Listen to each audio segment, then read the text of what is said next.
کنجوس, there are two types of کنجوس. یہ there are to type بہت جگہوں پہ میرے بیان میں آج کل آ رہا ہے, اس سے یاد رہ جاتا ہے. انگلش میں کنجوس کو کیا کہتے ہیں؟ مائزر. اردو میں کیا کہتے ہیں؟ کنجوس. اور کوئی لفظ نہیں ہے. عربی چونکہ بلیغ زبان ہے نا, تو عربی میں there are two types of کنجوسز. کنجوس لوگوں کی کتنی ٹائپس ہیں؟ دو. ایک کو بخیل کہا جاتا ہے اور ایک کو شحیح. شین حلوے والی ہے, پھر حلوے والی ہے. یہ آسانی سے سمجھ میں آتی ہے. حلوے والی ہے آسانی سے سمجھ میں آ جاتی ہے نا. ہاں بولتا تو سمجھ میں نہیں آ رہا ہوتا. اس کو کہتے ہیں شحیح. بخیل کہتے ہیں اپنی دولت پہ سانپ بن کے بیٹھ گیا, لوگوں پہ بالکل بھی خرچ نہیں کرتا, خود ہی میں لگا رہتا ہے. کنجوس شحیح یعنی شح کہتے ہیں کم بخت اپنے اوپر بھی خرچ نہ کر رہا ہو, ہے بھائی. ایک تو ہوتا ہے نا پبلک کے لیے سخی نہیں ہے, سارا بچا بچا کے خود ہی کھاتا رہتا ہے. جیسے وہ ایک کنجوس باپ تھا. یہ قصے جو پہلے سے بیان سن رہے ہیں انہوں نے بہت دفعہ سن لیے ہوں گے, نئے نئے لوگ آتے ہیں تو سنانے میں کوئی حرج نہیں ہے. عرب میں نا باپ دادا کی شاعری پہ فخر کا رواج بہت زیادہ تھا. باپ دادا کی شاعری پہ فخر کہ میرے ابا ایسے, وہ کہتے ہیں میرے ابا ایسے. تو ایک شاعر نے اپنے باپ کی سخاوت شاعری میں بیان کی اور مقابلہ جیت گیا کہ میرے ابا ایسے سخی, میرے ابا ایسے سخی, کبھی دسترخوان نہیں لپیٹا گیا ان کا, اور دیگ ہمیشہ چولہوں پہ جلتی رہتی تھی, اور لوگوں کا تانتا ایسی شاعری کی ہے کہ مقابلہ جیت گیا بھائی. ایک دن ایک بندہ اس کے گھر میں ملنے کے لیے آیا تو دیکھا کہ اس کا جو ابا ہے نا, جس کی سخاوت بیان کر کے یہ مقابلہ جیتا تھا, اس ابا کو دیکھا کہ بکری کے تھن سے منہ لگا کے دودھ پی رہا ہے.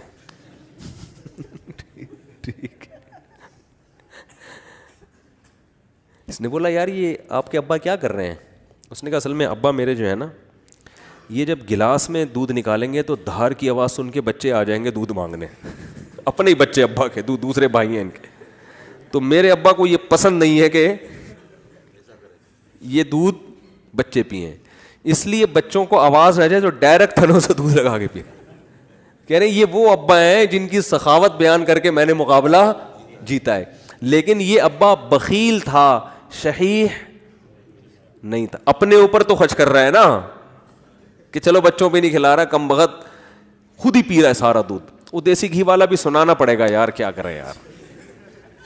وہ ایک کنجوس, جلدی جلدی سناؤں گا جو کئی دفعہ لوگوں نے سنا وہ پھر بور ہو جاتے ہیں. ایک کنجوس دیسی گھی لے کر آیا, ڈبہ لے کر آیا تو بچوں سے کہا کہ اس کو کھولنا نہیں ہے, ڈبے سے لگا لگا کے کھاؤ نا, کیونکہ باہر بھی چکنائی ہوتی ہے نا. جب یہ ڈبہ بالکل چکنائی ختم ہو جائے گی نا, پھر ڈبہ کھلے گا اندر سے. اسی دوران اس کا سفر ہوا تو اس نے اس خطرے سے کہ ڈبہ بچے کھول نہ لیں, الماری میں لاکر میں ڈبہ بند کر کے چلا گیا. ایک مہینے بعد آیا, بچوں سے پوچھا دیسی گھی تو نہیں, ڈبہ تو نہیں کھولا؟ نہیں ابا. پھر کیا کرتے تھے؟ ابو الماری سے روٹی لگا لگا کے کھاتے تھے.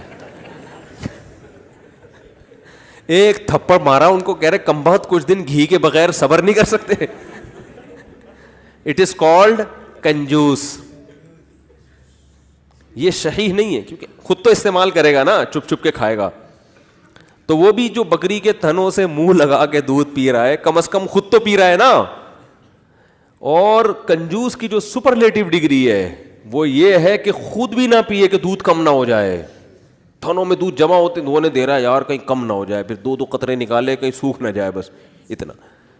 تو یہ آج معاشرے میں, پہلے تو ہم ان چیزوں کو لطیفہ اور مذاق سمجھتے تھے, لیکن جب آدمی چلتا پھرتا ہے نا, دیکھو ہم نے تو 8-10 سال علماء کے ساتھ گزارے, پبلک سے ہمارا ریلیشن ہی ختم ہو گیا تھا. جب مدرسوں میں گئے نا وہ سارے دوستیاں یاریاں چھوڑ گئی, بالکل ایک علماء صلحاء کے ساتھ بیٹھنا, ان کی سخاوتیں ہم نے اتنی دیکھی ہم حیران ہوتے تھے. جب پبلک میں دوبارہ جانا ہوا نا تو پھر ایک عجیب ماحول نظر آیا کہ یار یہ کیا ہو رہا ہے. تو ہم نے ایسے لوگ بھی دیکھے دوسروں پہ خرچ نہیں کرتے, اور ایسے بھی دیکھے جو اپنی جان پہ بھی خرچ کرنے کے لیے تیار نہیں ہے. بچاؤ بچاؤ بچاؤ بچاؤ. بھائی تو خرید لے گاڑی یار, کیا جا رہا ہے, اچھی گاڑی میں گھوم لے بھائی. تو اچھے لوگ بھی ملتے ہیں. ایک صاحب کا وزن ذرا زیادہ تھا, وہ گاڑی میں 2 سیٹیں بک کراتے تھے جب بھی بس میں جانا ہوتا نا. مجھے کہنے لگے یار میں تھوڑا سا بھاری ہوں تو مجھے چپک کے بیٹھنا پڑتا ہے, تو پچھلی آدھی سیٹ میں لے لیتا ہوں, ڈرائیور سے بولتا ہوں اس پہ 2-3 بندوں سے زیادہ نہیں بیٹھیں گے, میں ڈبل ٹکٹ دیا ہے. مجھے اچھا لگا. انہوں نے کہا یار سہولت کے لیے انسان پیسے کماتا ہے تو سفر تو تمیز سے گزر جائے نا. تو پیسے خرچ کرنا سیکھو اللہ کے بندو. جو کام پیسوں سے ہو سکتا ہے وہ خود نہیں کرو, ٹھیک ہے نا. جو اللہ نے اگر دیا ہے پیسہ, خود کچھ اور کر لو, پھر ٹائم بچاؤ اپنا. تو میری عادت پتہ ہے کیا ہے, میرے پاس اگر پیسے ہوتے ہیں تو میں اپنا ٹائم کو بچانے کی بڑی فکر کرتا ہوں. ابھی گاڑی پنچر تھی, پنچر بھی نہیں, ہوا کم تھی, تو میں نے کسی سے کہا یار تو ڈلوا کے لے آ. میرے دل میں سوچا اس کو زیادہ پیسے دے دوں گا میں, جتنا ان کے بنتے ہیں تھوڑے سے کیا ہو جائیں گے, کہ یہ کام بھی انہیں سے لے لو یار, اپنا ٹائم میں کسی اور چیز میں لگا لو, ٹھیک ہے نا.